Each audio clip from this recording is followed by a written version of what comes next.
महंगाई को लेकर चर्चा जारी है सदन में। और इस बीच दिल्ली हाई कोर्ट से स्मृति ईरानी को बड़ी राहत मिली है। ये खबर इस वक्त आ रही है। स्मृति ईरानी ने आदेश की कॉपी अपलोड की।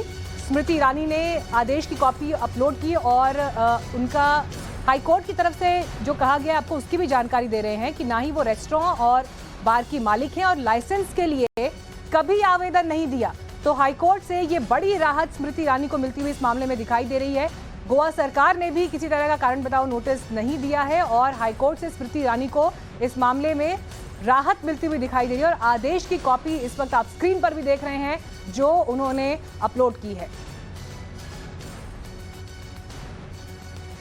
तो हाईकोर्ट की तरफ से जो ऑब्जर्वेशंस इस पूरे मामले में दिए गए हैं राहत देते हुए, हाईकोर्ट ने मुख्य आधार इस बात को माना है कि ना तो वो रेस्टोरेंट और बार की मालिक है और लाइसेंस के लिए भी उन्होंने कभी आवेदन नहीं किया और गोवा सरकार ने भी कारण बताओ नोटिस इस मामले में नहीं दिया। लिहाजा स्मृति ईरानी को लेकर इस पूरे मामले में जो इन्वॉल्वमेंट, जो तमाम आरोप लग रहे थे, उन सब के बीच हाईकोर्ट की तरफ से ये एक बड़ी राहत इस मामले में आई है। लाइसेंस के लिए कभी आवेदन ही नहीं किया है।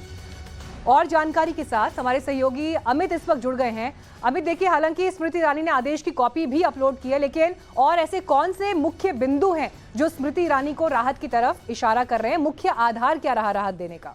देखिए, मुझे लगता है कि सबसे बड़ी बात यही थी कि जो कांग्रेस के जो प्रवक्ता है पवन खेड़ा, जिन्होंने प्रेस कॉन्फ्रेंस करके ये बताने की कोशिश की थी एक आरटीआई के जवाब के बदले में कि किस तरह से जो स्मृति ईरानी है उनकी बेटी के नाम पे एक बार है, अवैध रूप से वो बार चलाया जा रहा है, जो बार का जो मालिक है उसकी मौत पहले हो चुकी है। इन तमाम चीज़ों को लेके हुए कहीं ना कहीं निशाना स्मृति ईरानी पर था कि स्मृति ईरानी की बेटी एक गलत तरीके से, गलत लाइसेंस के जरिए, गलत इंसान के नाम पर जो कि मरा हुआ उसके नाम पे लाइसेंस लेकर एक अवैध तरीके से बार चला रही है। लेकिन जो कोर्ट का फैसला है उसमें साफ तौर पे कहा है कि ना स्मृति ईरानी की बेटी के नाम पर कोई बार है, ना ही कोई वो बार चला रही है, ना ही वो बार की मालिक है। और इस पर जो सबसे बड़ी बात की जो गोवा सरकार की नोटिस की बात आ रही थी उसमें भी साफ तौर पे कोर्ट की तरफ से ये कहा गया है कि ऐसा कोई नोटिस उनकी बेटी को नहीं दिया गया, उनके नाम की कोई नोटिस ही नहीं है। और इसमें जो दूसरे पक्ष है उसमें साफ तौर पे लिखा है, कहीं ना कहीं ये जो चीजें हैं ये दिखता है कि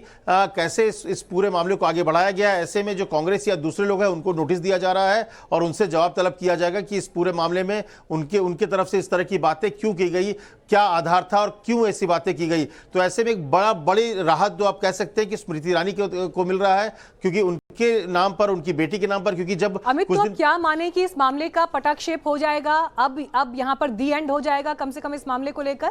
जी, मुझे लगता है कि हाईकोर्ट के फैसले के बाद द एंड हो जाना चाहिए, लेकिन ये राजनीति है। राजनीति में राजनीतिक पार्टियां सामने गलती देखकर भी गलती मानती नहीं है। लेकिन पिछले दिनों जब स्मृति ईरानी से पार्लियामेंट के भीतर मुलाकात हुई थी तभी उन्होंने ये बात कही थी कि वो कोर्ट में गए हैं और वहां पर दूध का दूध, पानी का पानी हो जाएगा। और मुझे लगता है कि ये जो आज का जो निर्णय है इससे साफ होता है कि स्मृति ईरानी को लेकर जो कटघरे में खड़ा करने की कोशिश की गई थी, उनकी बेटी पर जो आरोप लगे थे वो पूरी तरह से गलत है। और अब मुझे लगता है कि जो 2 करोड़ रुपए का मानहानि का दावा किया गया है उस पर अब जवाब देना पड़ेगा कांग्रेस और कांग्रेस के जो प्रवक्ता है कि आखिर उन्होंने इतना बड़ा आरोप बिना किसी साक्ष्य के क्यों और कैसे लगाए। और मुझे लगता है एक तरह का रिलीफ तो अमित आप कह रहे हैं कि देखिए, बिना साक्ष्य के एक बड़ा आरोप और उसके बाद हाईकोर्ट ने सीधे सीधे जो आधार गिनाए हैं कि ना तो गोवा सरकार की तरफ से कारण बताओ नोटिस हुआ, ना ही उनके नाम पर किसी तरह का कोई रजिस्ट्रेशन है, ना कभी लाइसेंस के लिए आवेदन किया। ये 3 बिंदु ही अपने आप में बहुत महत्वपूर्ण है।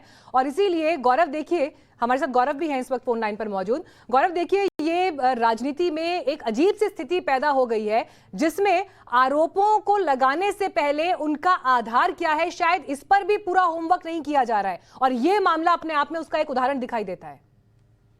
बिल्कुल, देखिए मीनाक्षी, अगर हम ऑर्डर को पढ़ें तो ऑर्डर में एक चीज बहुत महत्वपूर्ण कोर्ट ने कही है। कोर्ट ने कहा है कि डिफेंडेंट नंबर 1 से 3 यानी कि पवन खेड़ा, जयराम नरेश और तीसरा निटा डिसूजा, इन लोगों ने मिलकर आपस में एक षड्यंत्र किया और साथ ही साथ एक खिलाफ जो है फर्जी प्रोपेगेंडा से भरा, झूठ से भरा और एक पर्सनल अटैक किया, जिसमें वादी यानी कि केंद्रीय मंत्री स्मृति ईरानी और उनकी बेटी के खिलाफ एक कॉमन मोटिव के साथ उनके को, उनके मोरल कैरेक्टर को और उनकी सार्वजनिक छवि को नुकसान पहुंचाने की कोशिश की गई। ये कोर्ट ने अपने आदेश में साफ साफ लिखा हुआ है।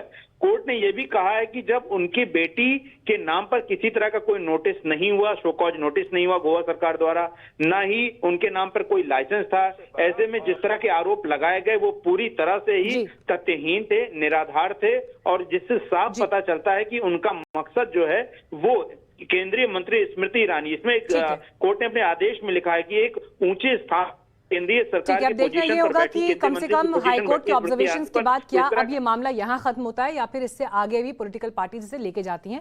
फिलहाल गौरव और अमित, आप दोनों का ही धन्यवाद।